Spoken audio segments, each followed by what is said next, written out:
नमस्कार. मी भाऊ तोरसेकर. तुम्ही बघत आहात प्रतिपक्ष.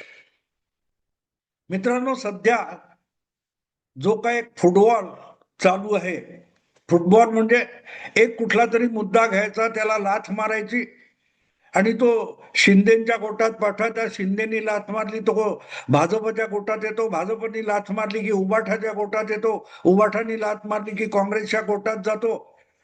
तसा तो मुद्दा आणि त्याचा फुटबॉल इतका चाललेला आहे की मी यापूर्वीच एक व्हिडिओ टाकलाय की जिल्हा परिषद आणि तालुका पंचायती, 12 जिल्हा परिषद, 125 तालुका पंचायत आणि 12 जिल्हा परिषदांच्या निवडणुका होणार आहेत, त्याविषयी चर्चा सुद्धा नाही. असो, तर आत्ता जो गोंधळ चालू आहे महापौर पद वगैरे वगैरे, आणि कारण नसताना आपण हरलोय तर हार स्वीकारणं हा सगळ्यात मोठा मुद्दा असतो. आणि तुम्ही हरलात म्हणजे लढाई संपलेली नसते, आपण जिवंत असतो. मला आठवतं आम्ही इतिहासात शाळकरी वयामध्ये वाचलेलं पानिपत किंवा अब्दाली विरुद्धच्या कुठच्या तरी लढाईतलं एक मराठा मावळा योद्धा दत्ताजी शिंदे याचं वाक्य, त्याच्यावरचा धडा होता, तेच शीर्षक होते.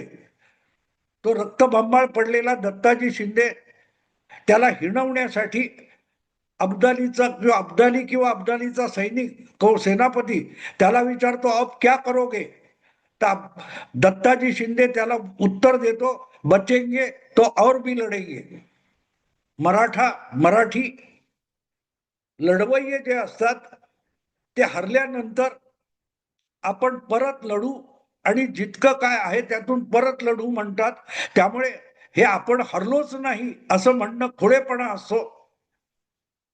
असो, त्या विषयात जाण्याची मला आवश्यकता वाटत नाही. माझा मुद्दा इतकाच आहे की तुम्ही पराभूत झाला या निवडणुकीत, तरी पुढली निवडणूक येणार आहे. भले 4 वर्ष, 3 वर्ष, 5 वर्ष लागतील, त्या निवडणुकीसाठी तयारी करावी लागते.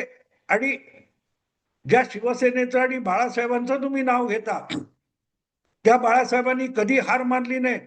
लागोपाठच्या निवडणुकांमध्ये पराभव पचवत 24 वर्षांनी शिवसेना महाराष्ट्रात आपला मुख्यमंत्री बसवू शकली, हे विसरू नका.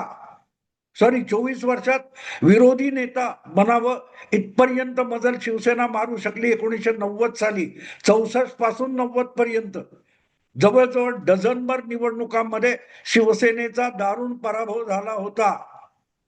हे मी एवढ्यासाठी आठवण करून देतोय की सध्या कालपर्यंत उद्धव ठाकरे ब्रँड आणि ठाकरे बंधू यांची तळी उचलून धरून त्यांचं खोटं नाटक कौतुक सांगणारे जे पत्रकार होते, तेच आता उद्धव ठाकरे पराभूत झाले नाहीत हे पराभवाची आकडेवारी मांडून सांगतायत. आणि तरीही त्यांना कानफटीत मारण्यापेक्षा उद्धव ठाकरे असल्या खोट्या कौतुकांना मग्न होऊन देवाची कृपा झाली तर शिवसेनेचा महापौर होईल असलं जे काय खुळचट बोलतात, तेव्हा गंमत वाटते. आणि मग ही जी आकडेवारी मांडली जाते, वेगवेगळ्या प्रकारे वेगवेगळ्या बेरजा करून सांगितलं जाते, त्यांना सांगायचं वाटतं की खरोखरच शिवसेनेचा म्हणजे उद्धव ठाकरे ज्याला शिवसेना मानतात, त्या शिवसेनेचा महापौर मुंबईत आजही बसू शकतो. आकडेवारीकडे तुम्ही बघाल तर शिवसेना म्हणवणारे जे आहेत, मनसे, शिंदे सेना आणि उबाठा शिवसेना, या सगळ्यांची बेरीज केली तर ती एकट्या भाजपपेक्षा जास्त आहे. भाजपचे 89 असतील तर शिवसेनेचे जे काही 66-65 आहेत, अधिक एकनाथ शिंदेचे टाकले तर किती होतात बघा.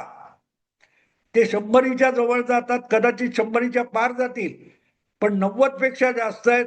म्हणजे शिवसेनेची कुठच्या तरी वंशावळीतले 100 पेक्षा अधिक होतात. आणि जर खरोखरच शिवसेनेचा महापौर बाळासाहेबांच्या जन्मशताब्दी निमित्त करायचाच आहे, हा जर प्रामाणिक हट्ट असेल तर त्यासाठी वाटेल तो त्याग करायची, वाटेल ते बलिदान करायची तयारी उबाठा शिवसेनेने, उद्धव ठाकरेंनी, आदित्य ठाकरेंनी दाखवली पाहिजे. आणि म्हणून जे मी शीर्षक दिलेलं आहे की अजूनही महापौर पदाच्या लढाईत बाजी उद्धव ठाकरे यांच्या हाती आहे.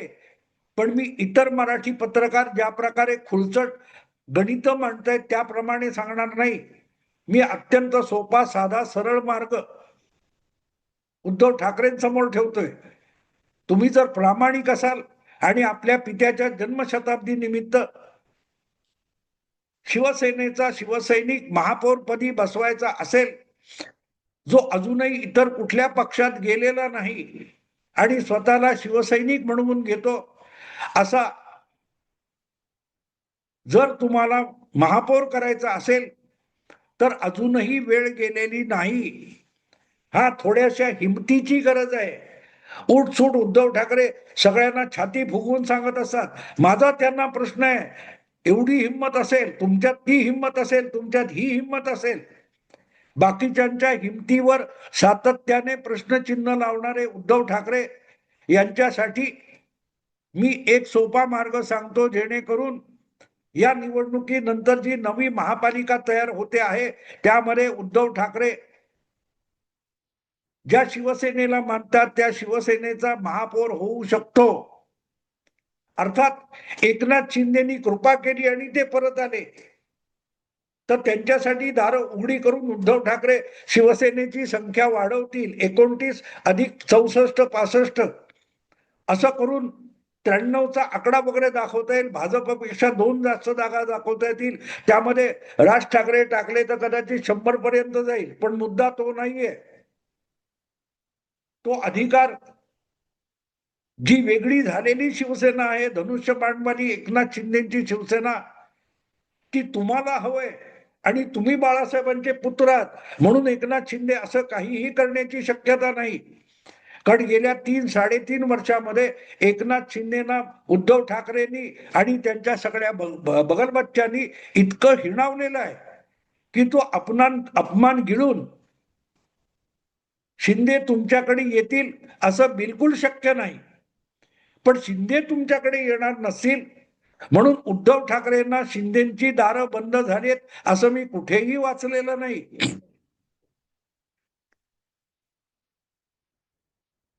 देवेंद्र फडणवीस किंवा भाजपाना मातोश्रीवर यायचं असेल तर त्यांनी अमुक अमुक करावं तर त्यांना मातोश्रीची दारं उघडतील असली भाषा जी उभाटा शिवसेनेकडून अनेक नेते आणि खुद्द उद्धव ठाकरे वापरतात.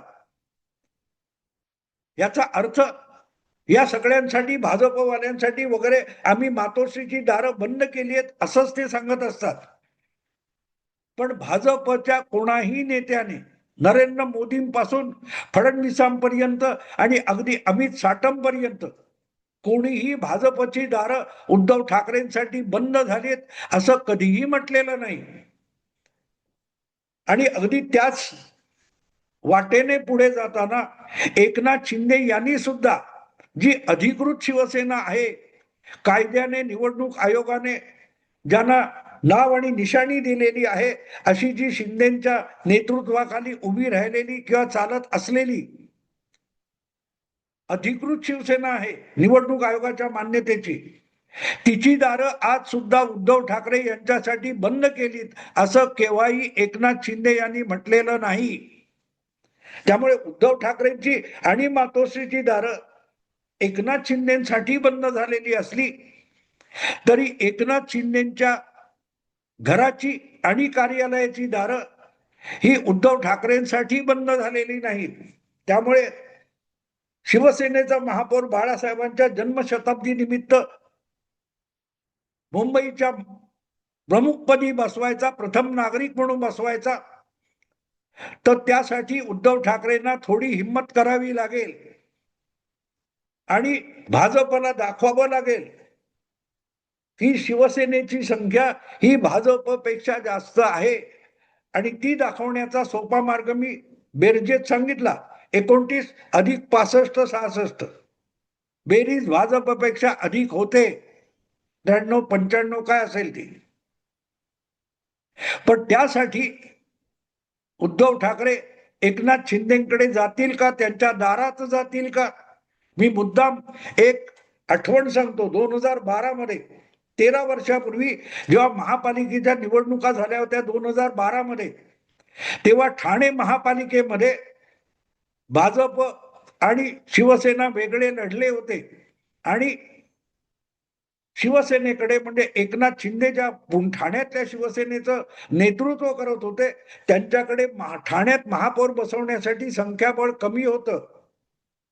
अशा वेळेला एकनाथ शिंदे आणि त्यांचे सहकारी प्रताप सरनाईक हे दोघेही त्यावेळेला ज्या कृष्णकुंज इमारतीमध्ये राज ठाकरे वास्तव्य करीत होते तिथे गेले. कारण मला वाटते ठाणे महापालिकेत तेव्हा मनसेचे 6 का 7 नगरसेवक निवडून आलेले होते. त्यांनी जर अखंड शिवसेनेला ठाण्यामध्ये महापालिकेमध्ये पाठिंबा दिला तर शिवसेनेचा महापौर ठाण्यात परत एकदा बसू शकणार होता. त्यासाठी एकनाथ शिंदे आणि प्रताप सरनाईक राज ठाकरे यांच्या दारावर गेले होते, त्यांची पायरी चढले होते. उद्धव ठाकरे पक्ष प्रमुख असून सुद्धा ठाण्यात आपला महापौर बसावा म्हणून राज ठाकरेंची मदत मागायला गेले नव्हते. ठाकरे बंधू ओरडणाऱ्यांनी आपले कान उघडून जरा ऐकावं मी काय सांगतोय ते. ठाण्यात 2012 मध्ये शिवसेनेचा महापौर बसवण्यासाठी उद्धव ठाकरे हे आपल्या भावाकडे गेलेले नव्हते, ज्याच्या गळ्यात गळे घालण्याचं नाटक सध्या चालू आहे.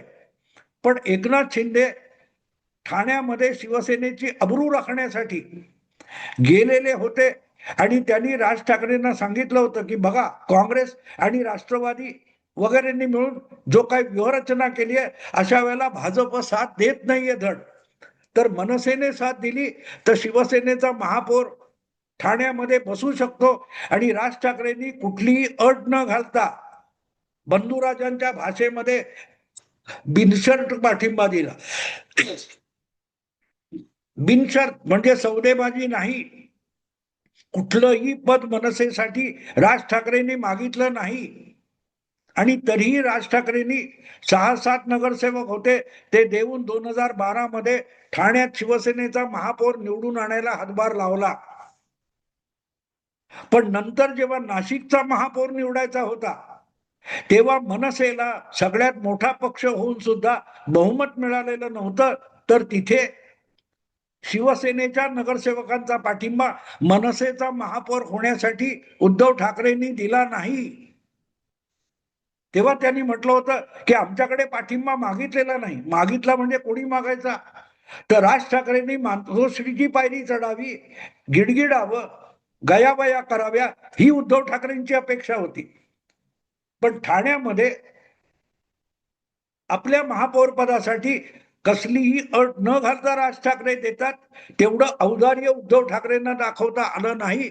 आणि मनसेने म्हणजे राज ठाकरेंनी नाशिकमध्ये भाजपचा पाठिंबा घेऊन शिवसेना किंवा उद्धव ठाकरेंच्या नाकावर टिचून मनसेचा महापौर केलेला होता. ही आठवण मी मुद्दाम सांगतोय कारण प्रश्न आज नाकाचा झालेला आहे. मुंबईमध्ये महापौर बसवायचा, बाळासाहेबांच्या जन्मशताब्दीसाठी बसवायचा, तर उद्धव ठाकरेंना मार्ग सोपा आहे, एकनाथ शिंदेच्या दारी जाणं.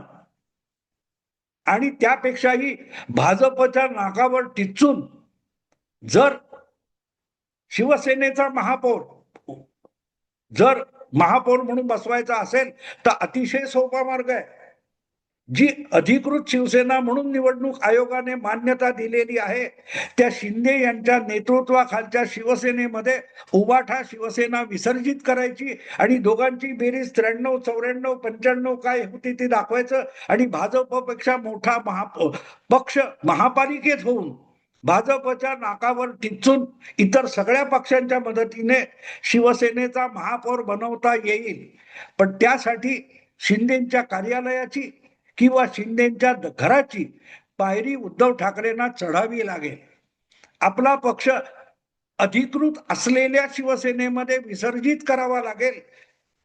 एवढी हिंमत उद्धव ठाकरेंमध्ये आहे का?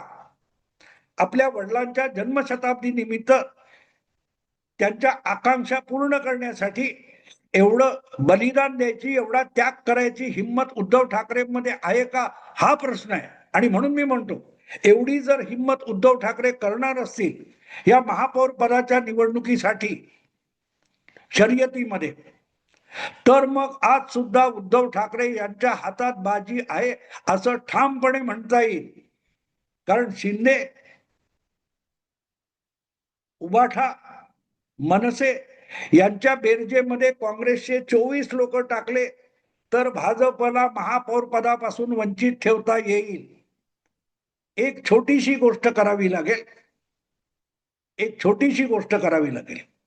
उद्धव ठाकरेंना एकनाथ शिंदेच्या दारी जावं लागेल, पायरी चढावी लागेल आणि आपला पक्ष शिंदे यांच्या नेतृत्वाखालच्या शिवसेनेमध्ये विसर्जित करून अखंड शिवसेना परत तयार करावी लागेल.